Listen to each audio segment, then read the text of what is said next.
Yes, welcome back to the Magic Sponge podcast, miracle cure for all your rugby league injury issues. I'm Brien. I'm the guy behind all the NRL Physio content you see on social media. James, my co-host, he's a big physio. He's a big footy nuffy. You're back here on a Sunday night. Mate, unfortunately, a bit of a rough week for the Bronx. So commiserations there. We're going to talk about a few injuries. The Finns, even with their injuries, are somehow flying high.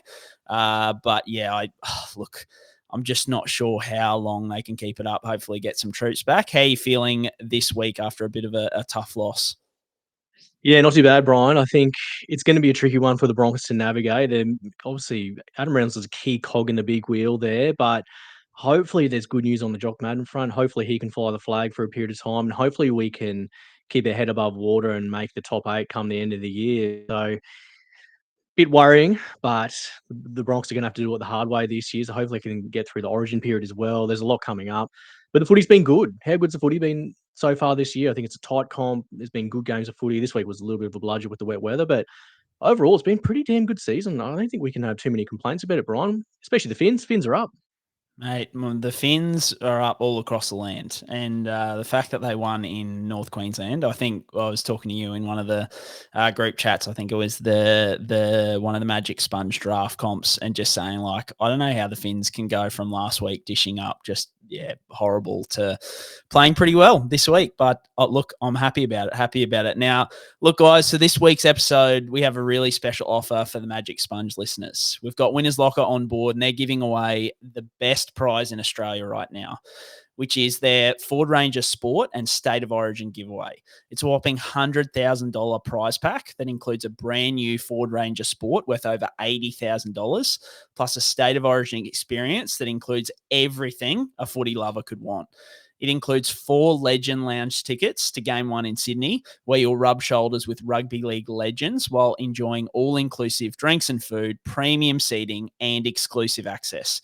Plus, they're throwing in a $10,000 flight centre voucher to get you there and back in style. Look, the legends from Winners Locker are giving the Magic Sponge listeners an exclusive bonus entry code when you can enter this giveaway with 3 times the amount of entries when you sign up today. The prize is drawn this Friday night at 9 p.m. So head to the link in the show notes to access this incredible offer and to find out more about Australia's best giveaway. Look, James, as far as prizes go, it probably doesn't get much better than that. And to be able to get triple the amount of entries if you enter through the Magic Sponge link, I think that's a pretty good cop for any listeners out there. Couldn't agree more, Brian. There's so many good things to love there. My eyes are spinning looking at the state of those prizes. Is unbelievable. They're things even money can't buy, Brian. So I think what you got to do is just get around the sponge and get around Winners Locker. I think that's a top shout. Obviously, as you mentioned, the link will be in the show notes. So I think for everyone listening along, that's where you got to be. That's what you got to do. Get around it. Love it, guys. Head there, and hopefully one of the Sponge listeners will be the winner of that big prize. So, look, let's get straight into it, straight into the injuries for round 9. I don't know exactly what he's done. I would have thought it was an ankle, but I'm just guessing. He shouldn't be out for a long period of time. I mean, I'm no doctor. We have to wait for the scans, obviously, but that'd be more positive than negative. Round 9 in the National Rugby League is done and dusted, Brian. So we're going to talk straight up about the HIAs from this round. Lockie Croker was a HIA, so he'll go through the protocols. And Jesse Arthars was obviously a HIA. He's been confirmed as a jaw fracture, though, so we probably don't need to talk too much more there. He'll be facing extended time on the sideline.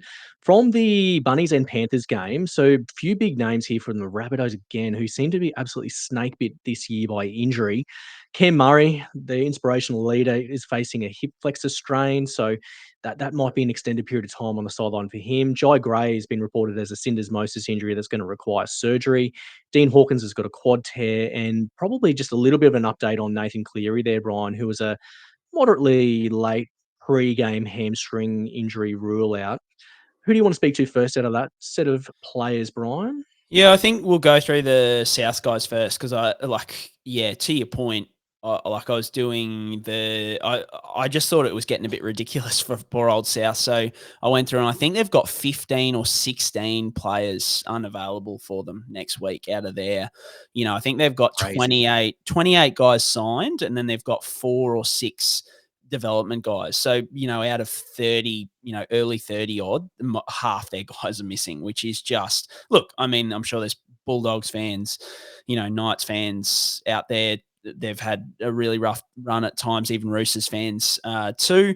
But yeah, this is getting right up there because it's getting to the point where I think they've signed in Gemet Shibasaki from up north in North Queensland, getting him down on a week-to-week basis. It's going to be all hands on deck. They do get Latrell back this week, which for many of my draft comps is very, very good. But yeah, so they'll at least get one of their big guys back this week. But yeah, it's just no end in sight for them at the moment because all these injuries are long term. So Cam Murray with the hip flexor strain, this was a surprise. I watched this game and I didn't see anything from Cam Murray. I haven't had time to go back and rewatch the game and see if he was showing anything sort of towards the end. But definitely a shock here. So it must be a high grade hip flexor strain for him to miss 6 to 8 weeks. So we'll definitely, miss plenty of games for the Rabbits. Definitely miss Origin 1 and look potentially Origin 2 with that time frame, which is a huge blow for not only South but for New South Wales as well. Jye Gray with the syndesmosis injury, that was this is another example of guys. Look, he looked busted, but guys can just tend to push through these at least a little bit sometimes, even when they're high grade. So he's kind of pushed through to halftime, come in at halftime. They've given it a really in-depth assessment and gone nuts. So he's getting surgery 6 to 8 weeks. And then Dean Hawkins with the quad tear, mate, I can't remember. Like, I know Ponga had the footage of Ponga kicking off a few weeks ago with the hip pointer and, he kind of grabbed at it, but that wasn't the cause of the injury. Here we've got a quad tear, caused by kicking off, which I have not seen, I think ever in my time. So that was a bit jarring. It definitely, I think I had plenty of people, a few patients actually say, that's an old man injury. If you ever seen it, you got the big thigh wrap on, already. It's like masters.com, right? And just kicking the ball and non-contact.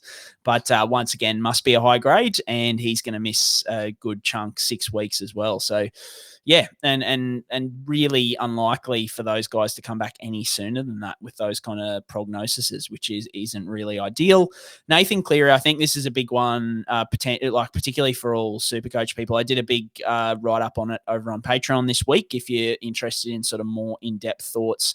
But overall, I'm not super stressed about Cleary. I think the way I put it in the Patreon group chat was this is good for Cleary's re-injury risk prospects, but horrible for SuperCoach because obviously people who'd held him wanted him, for this week and didn't have him. And that was a big blow to them. But overall, him taking time off is really good for his re-injury risk because it's those first 2 weeks back.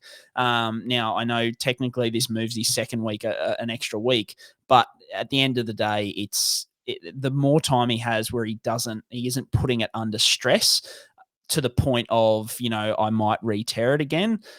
Any time is good time. So the fact he's left an extra week, good for his re-injury risk prospects. What it's not so good for, and probably why I'm not now chasing him in terms of buying him into my SuperCoach team is I just don't see how they will back him up on 4-day turnarounds after the Origin games. I just think if his hamstring is at that point where they're, even though he's only just returned, he's someone they just can't afford to, have recurring hamstring injuries like a Tom Turbo, for example. So he's got 3 4-day turnarounds over the Origin period.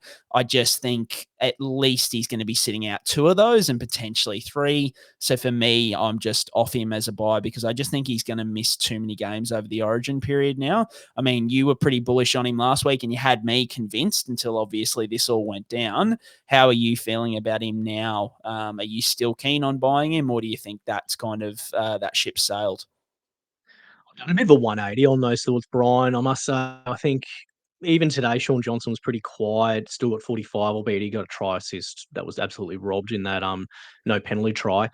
With the proclivity to resting Cleary now, I thought he would have been through it. He had a 5-week, stint on the sidelines. I thought he would have been good to go. But when you see him getting rested, off a short turnaround and a shorter week, that does give me a little bit of worry from a SuperCoach point of view. So I think I'm going to spend my money elsewhere and look at getting him back post-Origin period and just roll Sean Johnson through that Origin period. I think Brien would be my plan of attack from now. I didn't really want to do that initially just because I know Sean Johnson's carrying, the Achilles tendinopathy by the sound of things. So he's probably a week-to-week prospect as well.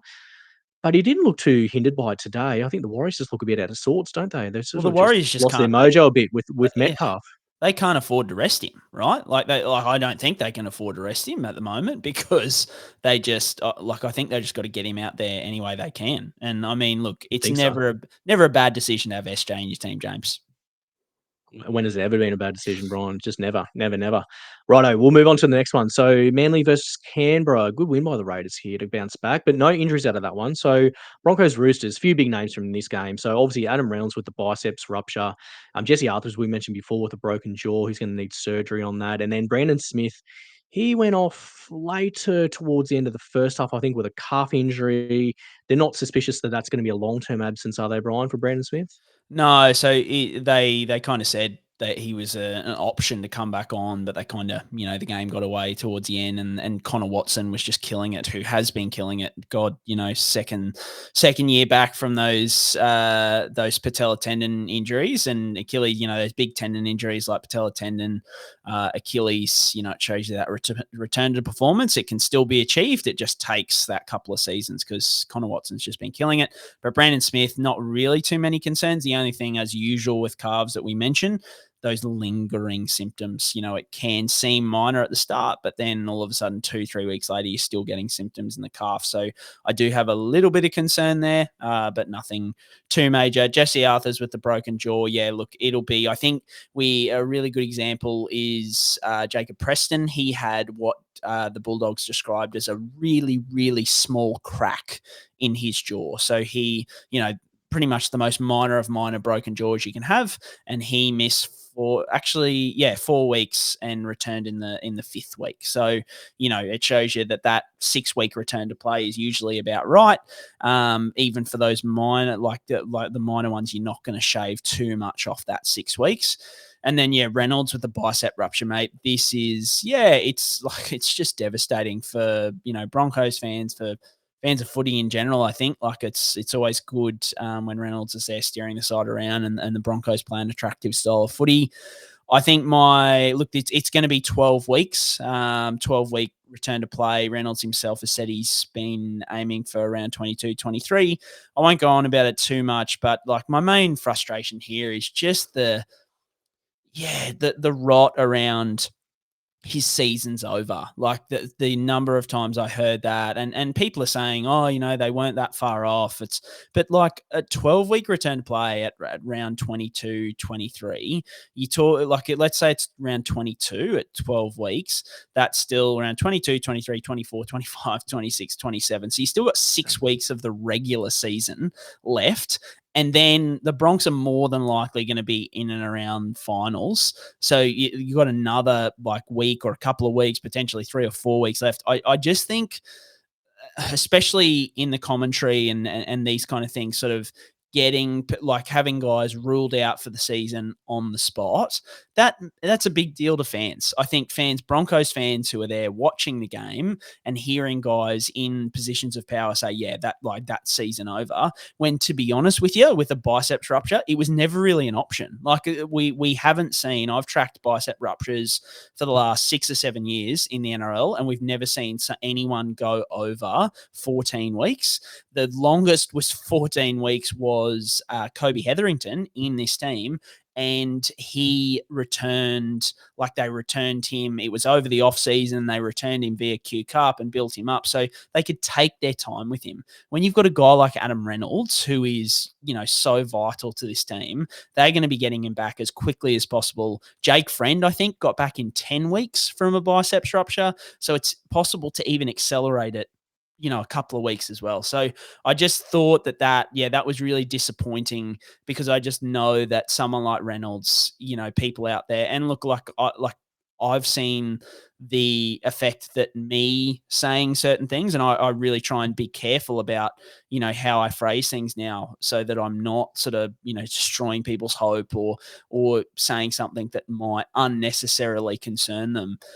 But yeah, I just thought this was exhibit A of people just like hearing that kind of thing. And I'm sure, especially as a Bronx fan and a physio who would have known that Reynolds' season wasn't over, it was probably pretty frustrating for you too. Yeah, bit catastrophic the way it's described, isn't it? When you think, well, there's at least probably 4 to 6 weeks left in the reg season. So if they're knocking on the doors there and they can just get hot, like the Roosters were last year, they looked dead and buried, but then they peeled off, 3 or 4 wins towards the end. And the lower part of the top 8 is always chock-a-block come the end of the year. It happens year in, year out. So it only takes one team who's obviously got a bit of star power there in the Broncos to get fit and get healthy, and things can happen. I guess when we're looking at Adam Reynolds, he's going to be out for probably that 12-week sort of range, Brien, maybe a bit less.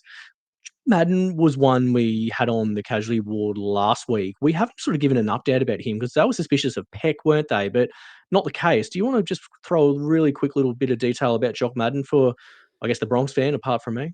Yeah, so I think it was Darren Lockyer on Channel 9 said it was like a rib. They've kind of come to the conclusion it's a rib issue, and high up, so up near the sort of the collarbone. So thinking like around that first, second rib.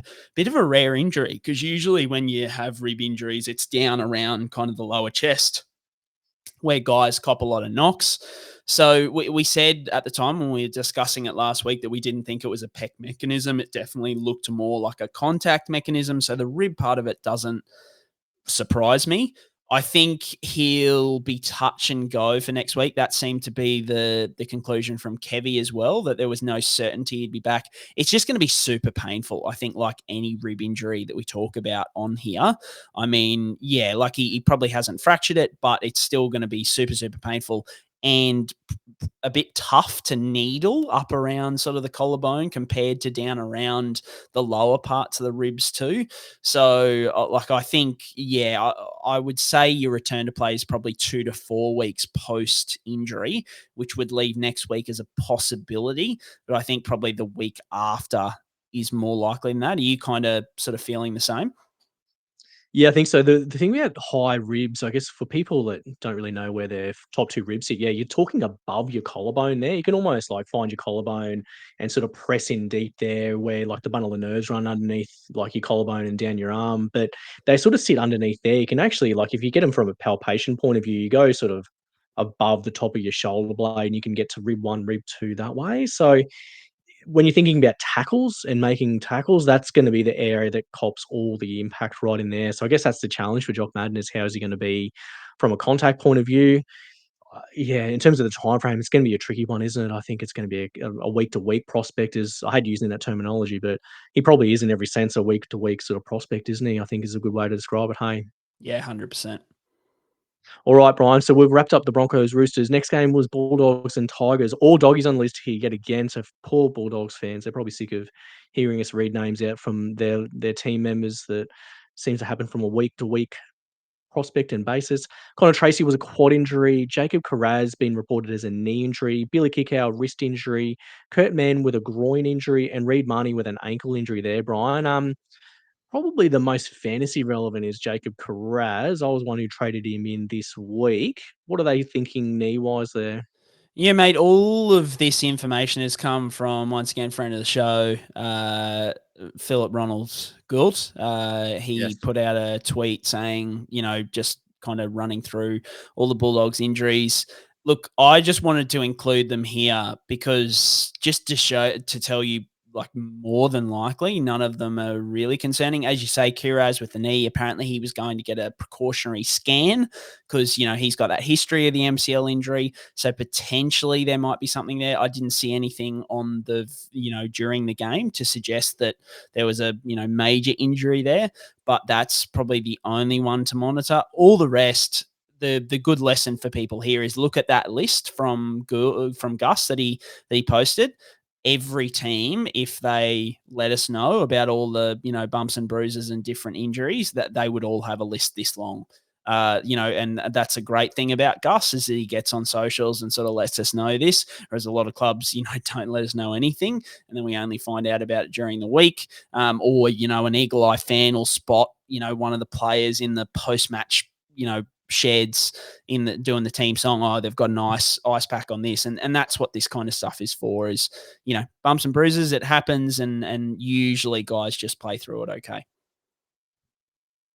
Yeah, nice one, Brien. Who else do we sort of need to touch on there? There's probably no one else that we need to touch on there from all intents and purposes. So we'll go to top of the Storm.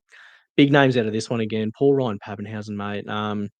So on the footage live there, it's been reported as fibular fracture. I think Ryan Papenhuyzen was on socials there and demonstrating that. So that's really, really bad news there. And it's just stupidly unlucky there for Paps. But the other ones here from the Storm, we might go through first before we dive deep into Paps.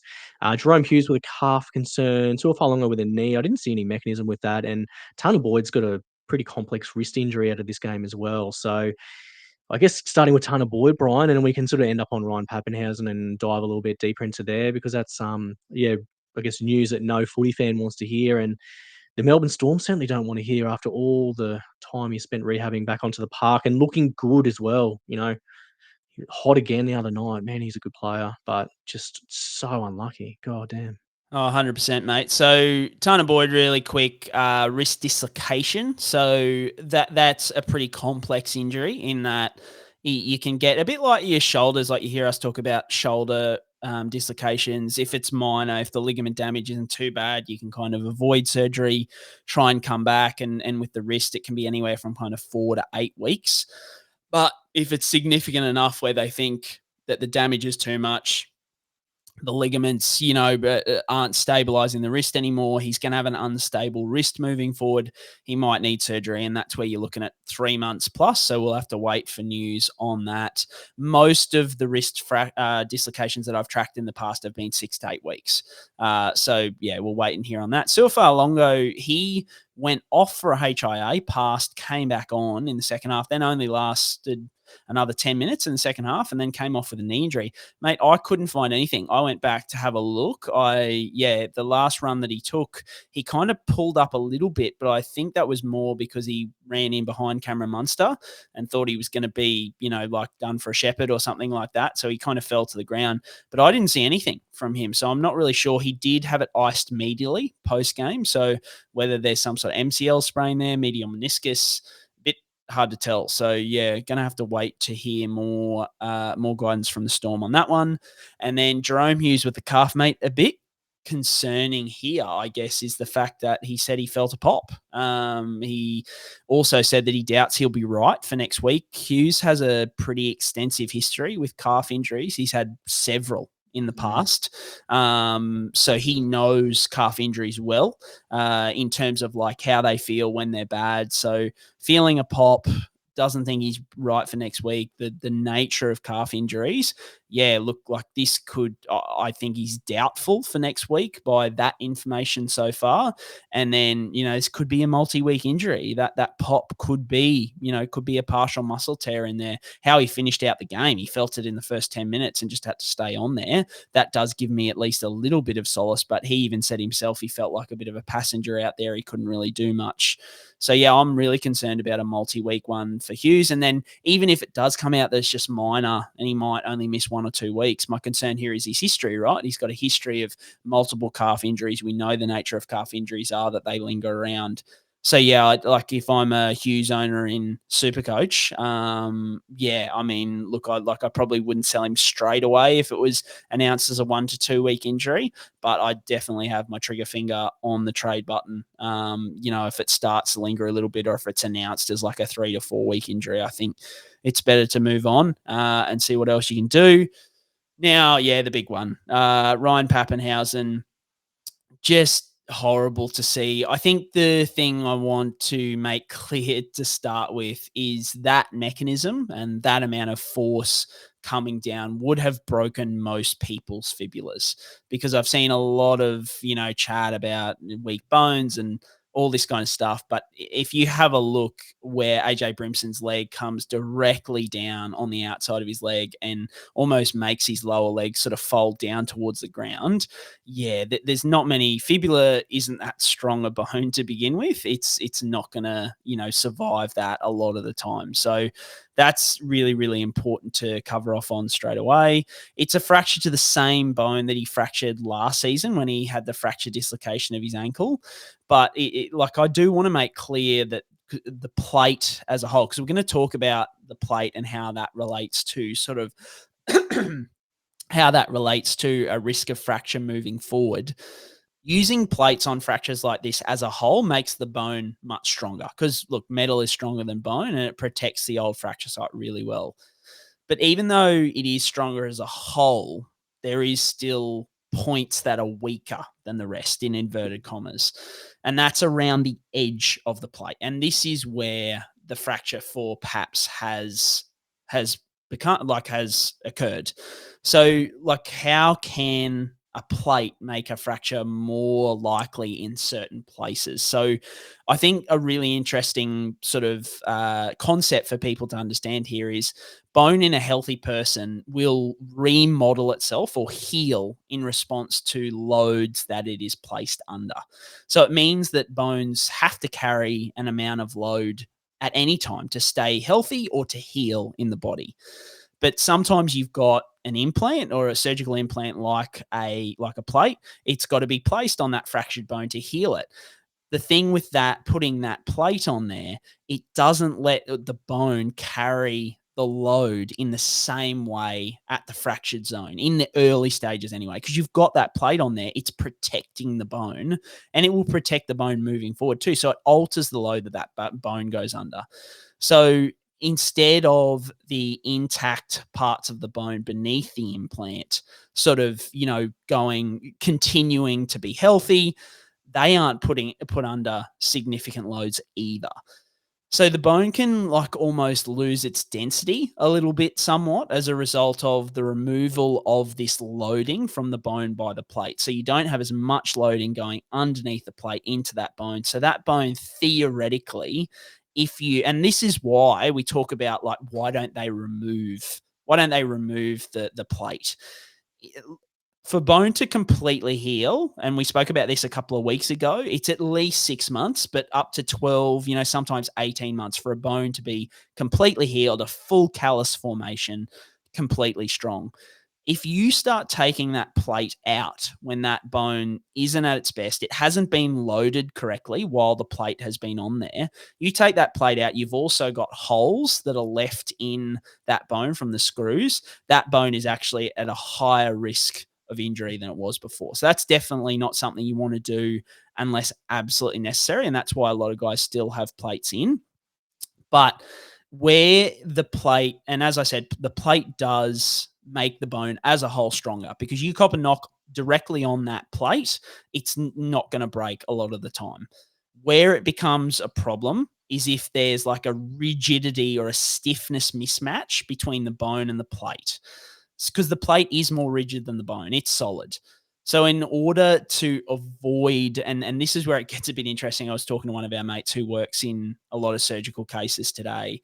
It's rather than the plate being the challenge here is you don't want the plate to be completely rigid the whole way through. You almost want it to be really, really stiff and rigid in the middle of the plate where the fracture is, but then a bit more flexible in inverted commas sort of at either end to allow that transferal of the load to the bone. Because when he got hit on that spot, which is right on the edge of the plate, the bone will bend. The bone underneath will bend and it has more give, but the plate, it's more rigid. It doesn't have that bend. So the plate can almost dig into the bone or provide that tension point. And a really good example I use with my patients is it's like snapping a matchstick with your thumb. So you dig your thumb in and you snap the matchstick over it. That thumb is that's the plate, right? That's the different rigidity point where it provides that point for the matchstick to snap over.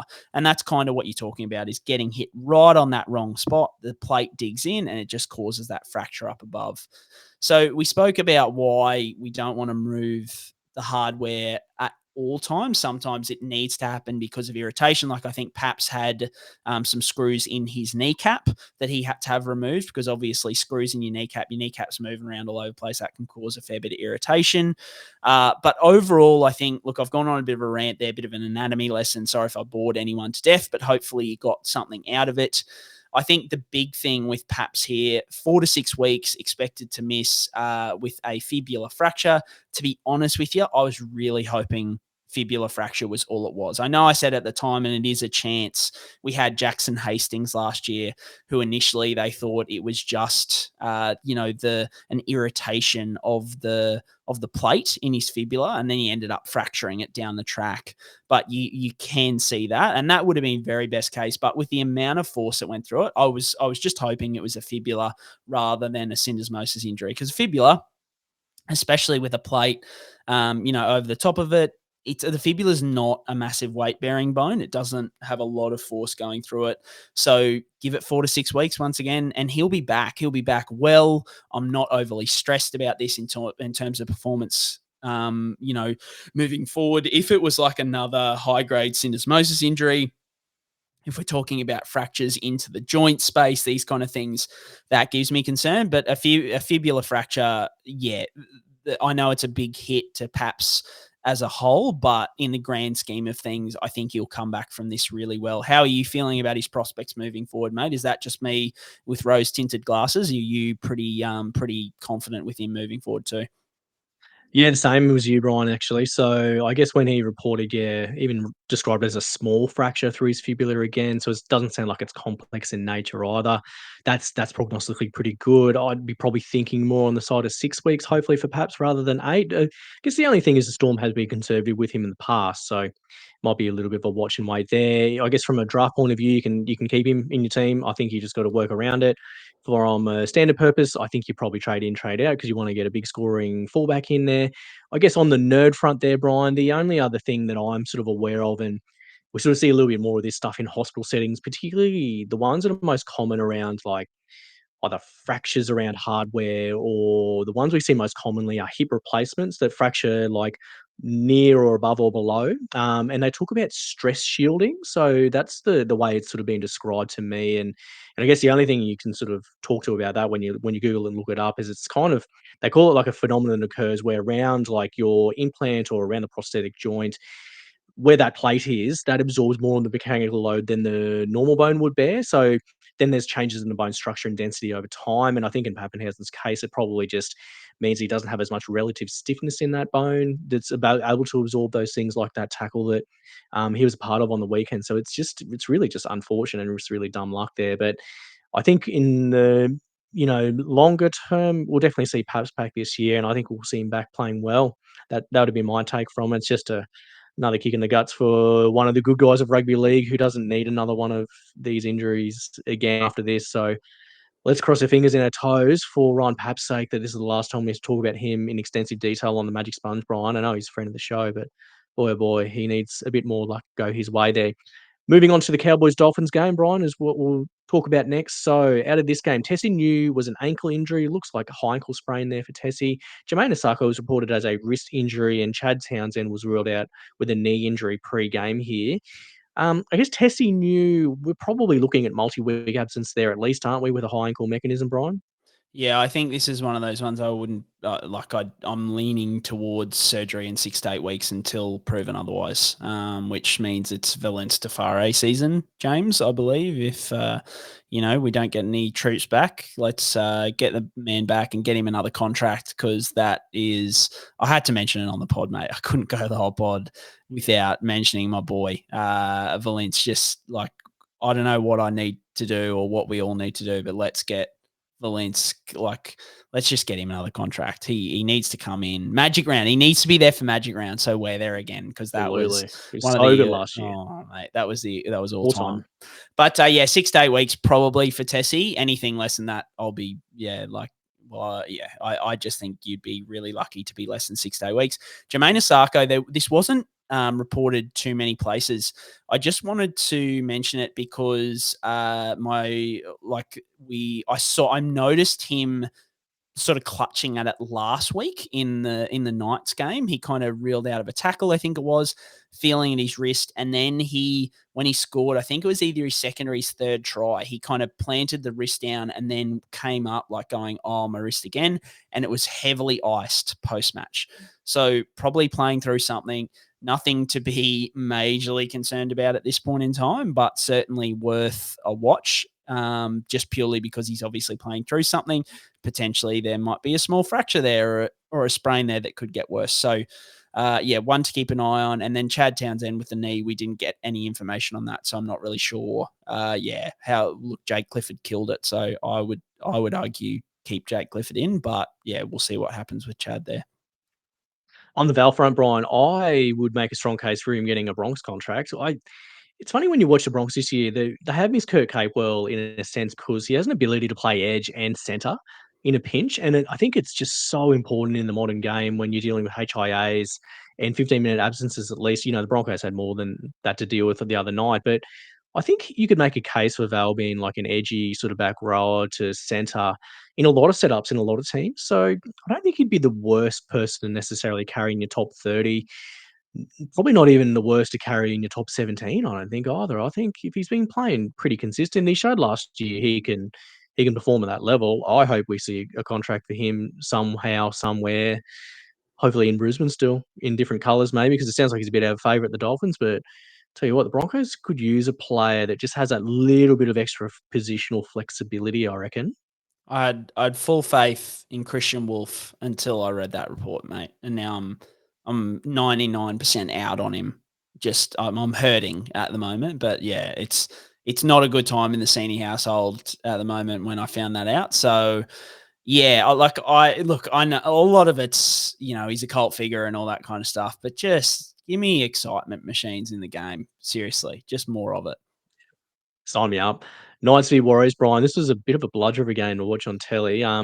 Kurt Capewell was ruled out fairly early with this one with a calf injury, and then Jacob Saifidi was ruled out pre-game with a foot injury.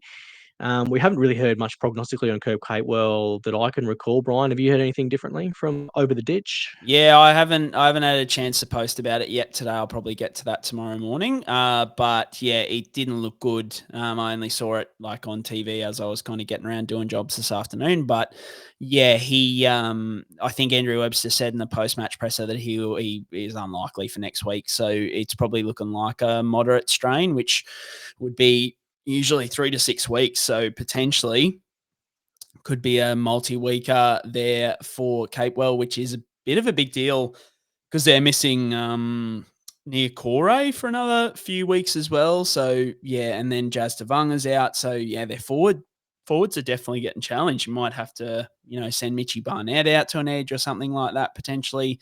So yeah, trouble for the Warriors, and they're just not doing as well as I think any of us thought they would be. Jacob Saifidi, I just wanted to mention because more like he's been ruled out with a torn muscle in his foot, but just wanted to say that, yeah, like Jacob Saifidi after that mechanism last week, and it was being reported as like a potential Achilles injury by the Knights. The mechanism matched that. For him to come away with what I assume is like a minor, foot tear, like whether it be in the plantar fascia or, one of the tendons that comes down from the calf, like count your lucky stars, because that is, to have that mechanism and then have people say that it looks like an Achilles injury. I mean, we said at the time the fact that they assessed it and let him kind of try and run it off was good sign. So that obviously matched up.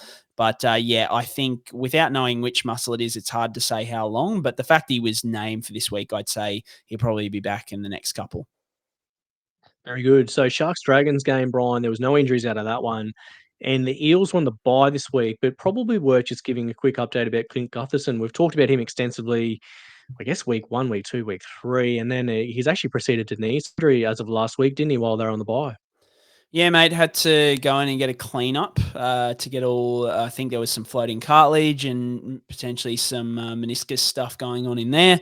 So, yeah, I think, just rinse and repeat for what we've been saying about Gutho all year, that we weren't happy about how his knee was going, all season. The fact that he needed fluid drained from it, his history with the multiple ACL injuries, the meniscus surgery last year. Yeah, I just think this is obviously good for him that he's going to have, 4 to 6 weeks off and kind of let it settle down in the short term. But yeah, in the mid to long term, I'm quite concerned about his knee health with that, just growing history, 4 surgical procedures on the one knee now, 2 of them really quite major. I think Zach Lomax is a great signing in a number of different ways, but particularly because just in case Gutho's knee, goes down the path of like a Jason Taumalolo or something like that, and they need to move him to the centres to try and take some kilometres off that knee, you've got Zach Lomax to go back to fullback, which is a big win. Yeah, couldn't agree more, Brian. So that's a wrap up of the weekly injuries, I should say. So we're going to move straight into the Patreon questions as we usually do. So patreon.com/NRL Physio. If you want this content, you want these weekly questions answered, that's where you got to go. We're getting hot for Magic Round this week, Brian. So we've got some good questions as part of this coming up. But we're going to start with the first one here. It's a bit of a long-winded question, Brian, so I'll try to simplify it as best as I can. So what are your thoughts on the 18th man activation rules and the structure of the interchange in general? I guess the example here is on Thursday night, Isaac Tungo was sin bin for that hip drop on Jye Gray. So Jye Gray managed to play on and he made it to half time, but then because he didn't come off immediately, the 18th man couldn't be activated. Is that the situation there? I'm not really too sure what my understanding 18th man was only after repeat concussions and the repeat roulettes there. But anyway, so their understanding was he didn't come off immediately, so the 18th man couldn't be activated. Do you think there should be more flexibility in the 18th man getting activated in general, do you think? Yeah, I think so. You can also get the 18th man activated if, now I'm going to get this wrong potentially, but I know it's acts of foul play that result in a sin bin. I want to say it's a sin bin. I don't think it's a sin bin. Oh, sorry, a send off. But I think it's like if you do something bad enough, like dangerous contact or foul play, that is sin binable, and then that player can't return because of the injury, then you can have that 18th man activated.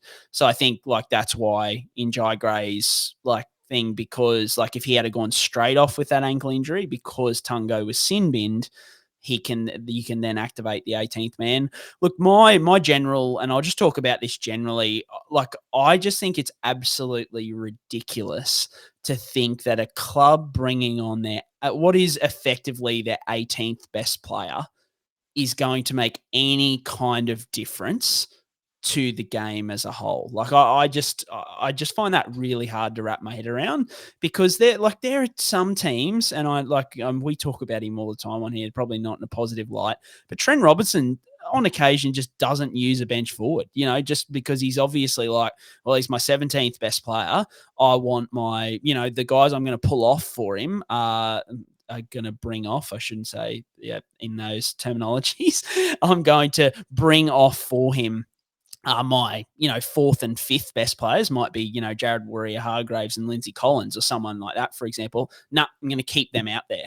Like, so I just think the whole 18th best player scenario is ridiculous. One thing I did want to mention is I actually, a bit of a hot take. He said it, and I was actually a fan of it. I think it was Michael Chamas on 100% Footy said his idea for the interchange is you have a 6-man bench, and you get to choose throughout the game. You can only have 4 of those players come onto the field. So you've got your 6-man bench. You still only get 4 players to use, but you can choose that throughout the game. So if you can have a utility back on your bench, and if your fullback cops a 5th minute HIA or something like that, you go, right, we're going to bring our utility bench on as one of our 4 players. I actually really like that, because I think the way HIAs are going, the way the big injuries are going, like guys are getting ruled out left, right, and center. I know it's part of the sport, is like the war of attrition, and some of the best stories we've heard, in Origin is of guys falling down all over the place and guys getting up off the canvas and pushing through injuries and all that kind of stuff. So it creates there is that element that it creates such good and inspirational stories.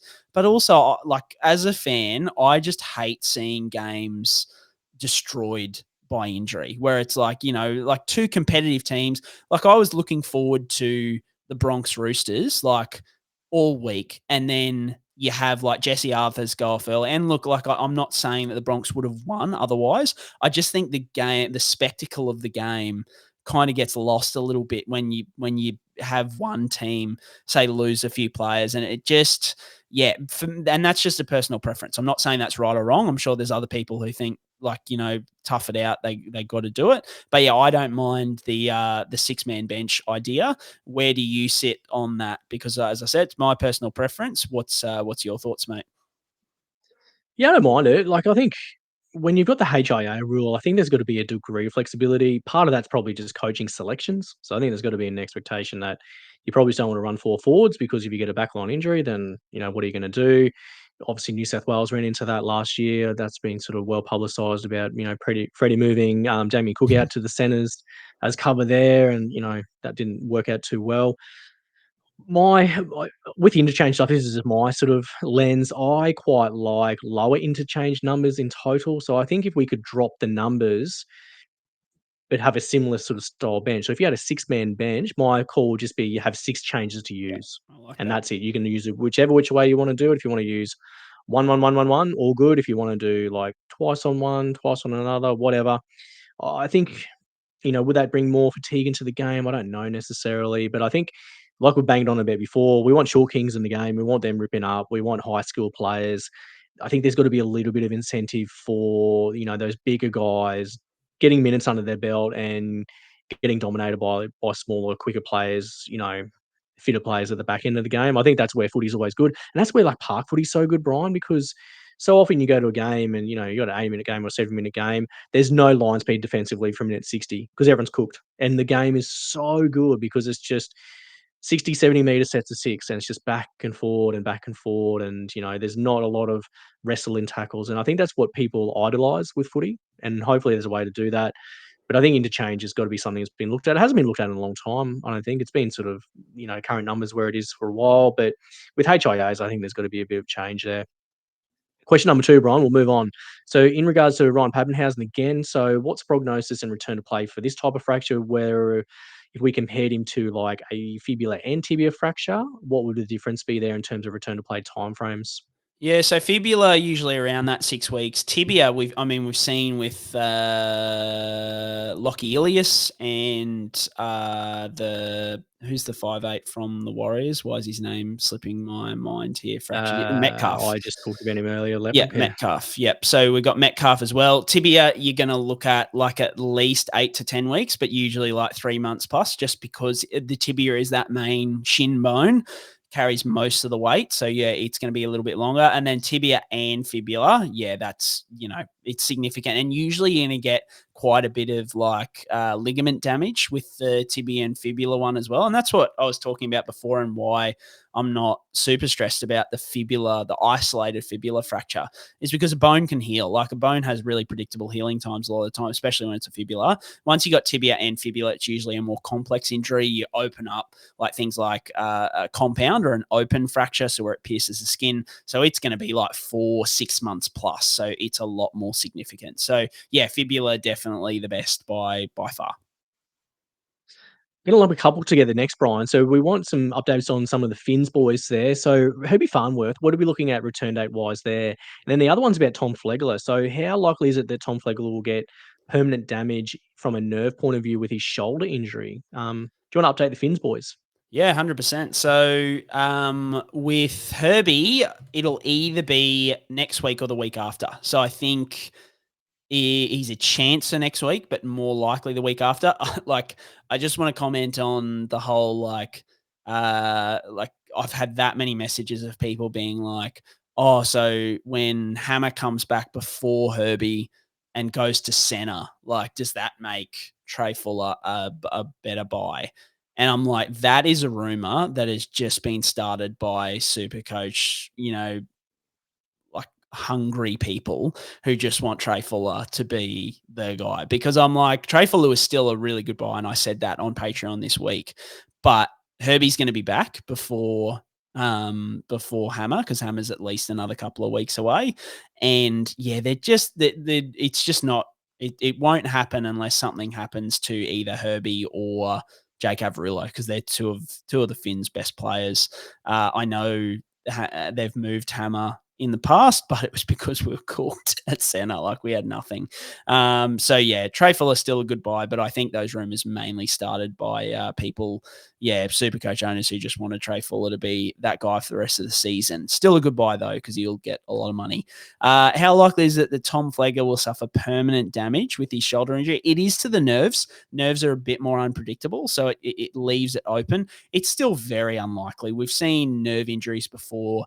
The most severe and prevalent in people's minds would be Simon Dwyer with, that injury, which, ended his career. He doesn't have full use of that arm, but that is just like a really, that's like worst case scenario. You see one of those. I mean, we've seen one of those in probably the last 50 years of footy. So the risk is still quite low for permanent damage here, but there is a possibility that it might not be as significant as a Simon Dwyer, but he might only be able to get back to 90% strength in that shoulder because the nerves are a bit damaged. So not that we'll probably ever know that because they won't give that away.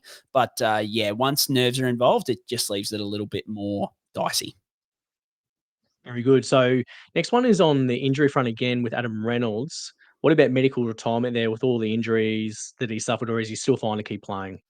Yeah, no, medical retirement's not going to happen. So medical retirement is I'll do this two ways. So the official medical retirement, where like you medically retire and they pay out the contract, that's just not going to happen because of biceps. It requires you to suffer an injury that says you can never play footy again. And a biceps rupture is not an injury where you can never play footy again.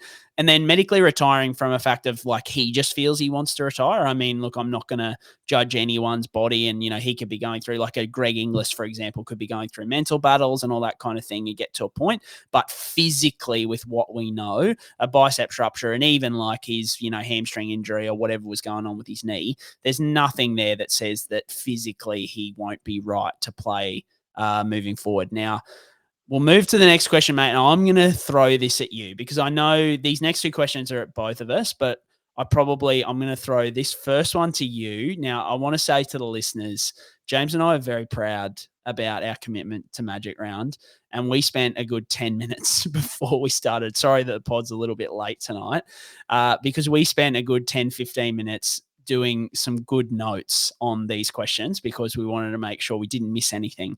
This is how much our commitment to Magic Round is. So the first question, which I'm going to throw to you, James, I think you're one of the best qualified people to answer this one.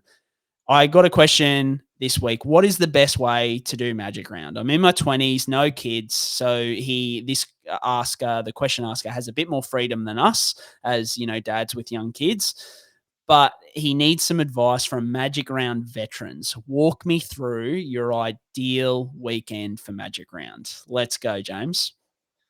Brien, firstly, what I wouldn't give to be in my 20s with Magic Round and pre-kids, I mean, wouldn't have that been something to marvel at back in the day? Anyway, something that was before our time that we weren't able to enjoy.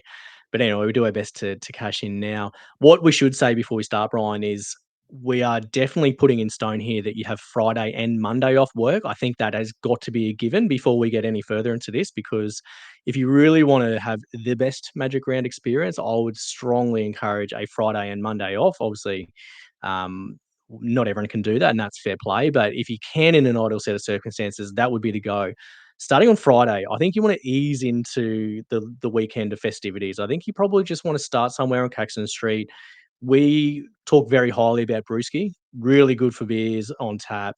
Really good for food at Moss. I think Brewski's a really good place. So you want to get there maybe around midday, maybe just after lunch. You want to sort of get there while there's still a bit of warmth in the day. Maybe the sun's setting on Caxton Street. Everyone's getting in the mood. Frivolities are starting. I think that's where you want to be. Once you go to the footy, after the games, you probably want to have probably a Caxton experience again. I would say choose between Ivy Blue and Lefties, a couple of pretty good establishments there. And then you want to end up at Caxton Hotel. That's where you always want to end up every night. So that should go without saying. I'll just say Control-C, Control-V for ending up at Caco Hotel. End up at Caco Hotel. You basically want to be in the car park or on the tiles is where you want to be at Caxton Street Hotel. That's just where you're going to end up. So Saturday, we're assuming Friday was a good night. You've had a pretty good blowout. So if you're walking in, if you're staying in the city, or if you're getting, a train in from somewhere, wherever you're coming from, I really like hitting the Trans Hotel, hitting the Transcontinental. So that is a just top-notch venue. Always had good times and good nights there. And then only a short little distance from Transcontinental Hotel is the Barracks. So at the Barracks, you probably want to get some pre-game food into you. This is probably around about 10 or 11 in the morning, maybe. My go-to on the Saturday is about 10 plates of sushi. So I really, really, really load up on all the rice my stomach can handle to get me through for the whole afternoon, because there's minimal eating at footy ground, to be fair. Like, I might have a little bit of stuff here and there, but I'm truly just ripping into all the sushi I can get my hands on before that. So once we've got food in, we want to set up camp all day long, probably just chasing beers in the AM at Caxton Street Hotel. And then obviously through the game, and then afterwards, we want to look at Caxton and Hotel LA. So Saturday night, Hotel LA is probably the go-to. We talk a lot, Brien, about how good Hotel LA upstairs is. So we are always upstairs on the veranda drinking Bundy and Cokes on Saturday night at Hotel LA. That's just, if you need to put a radar on us, if you need to do Find My iPhone, you will see a heat map of me and Brien there upstairs at Hotel LA on Saturday night. So what I want to say about Saturday is you want to try and transition to Bundy Rum about mid-game too, I reckon, Brien. I think is probably the sweet spot. I think last year you normally get cut off from getting 4 at a time by game 3. So if you want to do trays of rums, you probably want to get in around about mid-game too. So it's not such a pain in the ass to walk back and forward to get a million shouts between you and your friends, obviously enjoying the spirit side of things. So the price point's not that different from memory, I think, depending on what you're drinking. So the transition there happens, I think we said ideally about game 2. We may well be earlier than that, Brien, being like elder millennials who can't drink anymore and can't stay for long nights. So that's what you'd want to do. You've had the Saturday blowout. You've ended up at Caxton late till early hours in the morning. You got Sunday. You're probably not feeling the best. My advice would be start at Milton Macca's. You want to get at least 5 hash browns, probably some McMuffins as well. But then my advice would be go to Newstead Brewing, go on the other side of the stadium. So go the opposite side of the stadium to where Caxton Street is. And then you probably want to go onto like the Paddington end of things and experience that. So I would say hit Paddo Hotel, hit Darling and Co. in and around the game or post game as well. So I think you want to think on Sunday, can I have maybe a Paddington sort of style experience, which is a little bit different to the Caxton Street experience. And then I guess the food options, Brien, here, you are our food connoisseur. When you're dealing with Magic Round and games of footy and late night food, what are the go-tos when you're dealing with Caxton Street and Magic Round here, Brien? Because I think you are the connoisseur of us. What are your go-tos?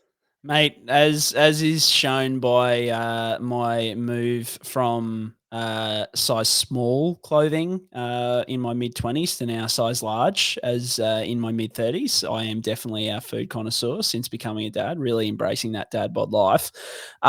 Food options for me, probably the weirdest and funniest thing was, I think it was maybe 2 or 3 years ago, we came out of the Caxton at some ungodly hour and everything was shut. And we were like, oh man, we're fanging so hard. We were staying in the opposite direction to Milton Macca's. So we're like, oh, do we really want to track down there?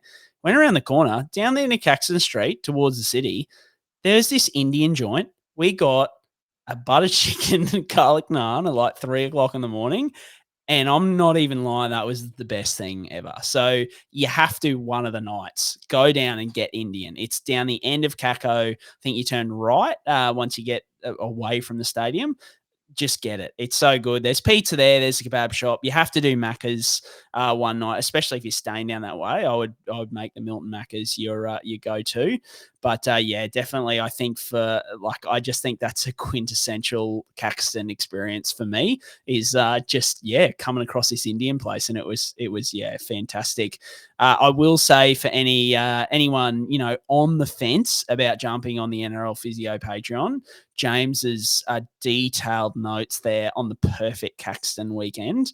We will make them available on the NRL Physio Patreon. So we'll stop recording this and I'll see the subscribers just flood in for that information. But that was a fantastic summary, mate. And I think if you can do that will say, Ryan, don't go to Flight Centre to do your bookings for Magic Round. Just come to the Magic Sponge and go to your Patreon on NRL Physio. That would be my advice. Don't go to Flight Centre. Just come to us. We'll sort you out. Don't worry. 100%. And then the second question, which I will quickly go through. So what are the plans / thoughts for Magic Round? Countdown is well and truly on. We've just ranted for like 15 minutes on the perfect, so I won't go on for too long. I will say that, yeah, like our secret, and for anybody listening in general, I reckon one of the best things we've discovered from Magic Round year in and year out, is after the game, you walk up Caxton Street and the Caxton Hotel is absolutely ridiculous. Like every man and his dog there. The line is long. The line is long to everything, to be honest. Now, Hotel LA or the Lord Alfred, which is right down the end of Caxton on the left, if there's a bit of a line, just tough it out, because get in, go out the back and go upstairs, because year after year, and I hope it hasn't changed this year, because it is not empty, but it's just so much less people up there. You can get a beer straight away when you want to get a beer. The atmos is still there because it's got a huge veranda, which you sit down on the veranda. You've got everyone walking by, got the riffraff, everything's going on down the bottom. So you get that like good Magic Round experience. There's still people up there. You can hear each other talk. That might be a bit boring of us and old man of us, but like this is our blowout weekend and we still enjoy that, because I find that's a good way to kind of sit down after the games, have a few sherbets, get ready. And then when it hits like probably 11:30, midnight, even maybe 1 a.m., that's when you roll back to the Caxton. There's no line. You get straight in, and then you just have a wonderful Caxton evening from like midnight till 3 a.m. And that is the best for me ever. So if there's anyone out there who wants to catch up for a beer, that is more than likely where we will be. I can almost plan it down to a T. We will be upstairs at Hotel LA or the Lord Alfred after the games on the Saturday. We've only got one night, Saturday night, and then we will be probably at the downstairs dance floor. We usually find ourselves until it closes, and then we go upstairs. But the downstairs dance floor at the Caxton Hotel post midnight. So that is usually our plans. If there's anyone who wants to get a beer, come and see us. But enough about Magic Round. We'll quickly go through our SuperCoach. I don't think there's a heap to go through in SuperCoach. I think everybody is pretty happy with their teams at this point. Mate, hit me quickly with your score, what you did this week, and what your plans are moving forward. So 12:41 pre-updates here, Brien. So not a bad week for me, but I think that's probably in the mid-range, to be fair. I don't think we can call it a stomper by such. So last week I said Cleary, Karaz, and Asako were going to be my 3 trade-ins using the boost. Obviously with Cleary getting ruled out and then Apisai Coruscant getting ruled out as well, I had to do a massive 180 on my plan. So I ended up going in Trey Fuller. I rolled the dice there by trading Reece Walsh out. I don't really know how I feel about it still. I guess I'll just have to hopefully see the price rises there to Trey Fuller. I traded in Jeremy Marshall King at hooker, so I had a hooker to play this week and get some points there. Didn't have a huge week, but I'm pretty happy to hold him all year. So I just thought, out of him and Harry Grant, who would I rather have in my team? It was probably Harry, but I just thought Jeremy Marshall King might get a bit more consistent game time over the Origin period. So I just went there. It was a coin flip decision. We'll see how that goes. And I traded in Jacob Karaz as well, so I could only trade in one centre. If only I went Jermaine Sarko, I'd be 100 points better off. But anyway, I traded in Karaz. Not to worry. I think he'll be all right in the mid to long term, hopefully. So we'll see how that goes. So this week coming up, I want to trade in Armstrong. I still think, even though he was quiet this week, and for some reason the Knights don't inject him on any of those fullback sweep plays that we see there. It's very unusual how they use him. But I think you'll see better days ahead for him from a SuperCoach perspective. So I think he's a good trade-in. He's got dual as well, so he's got that flexibility, which is nice. Lots of good options for my second trade. I think Jermaine Asako was the one, Britton Nikora or a Greg Marzu at very, very basement price. I think he'll be probably in like the 520 realm, Brien, or thereabouts. He looked a bit better today. I thought he might have been carrying like that sort of scaphoid injury for a little bit of time there, or he just looked a little bit short of a gallop, or there might have been something going on. But today he was looking pretty good, and I think eventually he's only got one trial year. I think the attacking stats will come there for Greg Marzu. When Enari Tuwala went to that wing, he got a couple of tries there on the left wing. So I think the tries will come for Greg Marzu.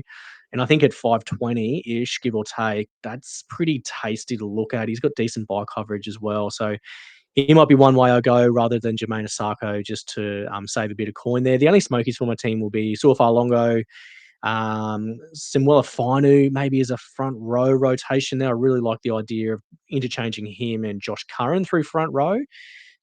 He's playing 80 minutes on an edge. It's pretty hard to pass someone up like that in front row forward, and I think he could be really, really good. The only other one is David Fifita as well. He's just in a tier of his own at second row, isn't he, Brien? And I think he does miss a few games over the Origin period, but it's not really the worst until round 16 onwards. So they're the sort of smokies I've got. So lots of good options there. I don't feel too bad this week about burning all my boosts, and then they got the 2 trades a week. I'll just work around 2 and hopefully try to stack up my centre wing a little bit more with 1 more trade in this week, I think is the way I'll go rather than going in a second row. So that's my sort of summary there, Brien. How did you travel this week on the SuperCoach front? Mate, I'm the same. Burnt the boosts, but don't feel bad about it. Happy with where my team's at. I might be in the fetal position later in the season, but whatever. This is what makes SuperCoach fun for me, so I'm happy to burn through them. I went, look, not the greatest trades this week, I would say. I went a hooker swap over, got Grant and Brayley in for Coruscant and Lussick. I think the Brayley trade obviously was a bit of a fizzer for now. I just had a look at it and I was like, look, Brayley surely, other than obviously today, will play relatively big minutes and score like between 40 and 55 most weeks on the weeks that because I just don't, I think we spoke about my general approach at the moment is just to try and load up in those halfback, so halfback, centre wing, and fullback. That's what I'm aiming for. That and probably then getting Fifita. I think to your point, they're probably my aims for the moment is just to load up in those positions because it just seems to be that's where all the upside is. So I'm not overly fussed on. I think there's a few people sort of running with like 2 guns at hooker, and I just feel like I don't see any time where I'd want to start a second hooker if I'm full strength everywhere else with the upside that they've got. I potentially gained 2 goal-kicking fullbacks this week in Reece Walsh and Nick Meaney, so that makes me feel a bit better about it. This week I'm looking, same as you, Armstrong in Fainu really piques my interest because I know he only scored 47 or something like that, but at his price, I just think I've got Josh Curran at front row, so he'd be a good even Joe Chan out for Fainu potentially, and then I can flip them between front row and second row pretty easily. I'll have plenty of coin though, so I think to go to Armstrong, I just wanted to mention RTS potentially. I just don't know whether he has the upside. I think he's really, really solid. But once again, I just want those huge upside guys. There is some chatter that he may go to wing with with what's going on at the Wars and them not being in the best position. If he goes to the wing, absolutely he stays in my team. But if he's still at center, I just don't know whether sky high upside is there. So whether I go him down to Armstrong and then that gives me plenty of cash to kind of move around. But yeah, I'm still eyeing off same guys as you, like Asako, your Marsu, Dom Young, these kind of guys who've just got, that mega upside in them. They can score 2 or 3 tries. And then just in my plans and further reaffirmed it this week, I think after next week, I'm going to go turbo to Drinky. I thought once again, mate, the number of questions I even got, I think, tagged in a thing on Twitter being like, Turbo had a quiet second half because he scored 75 points or something the first half and only 15 in the second.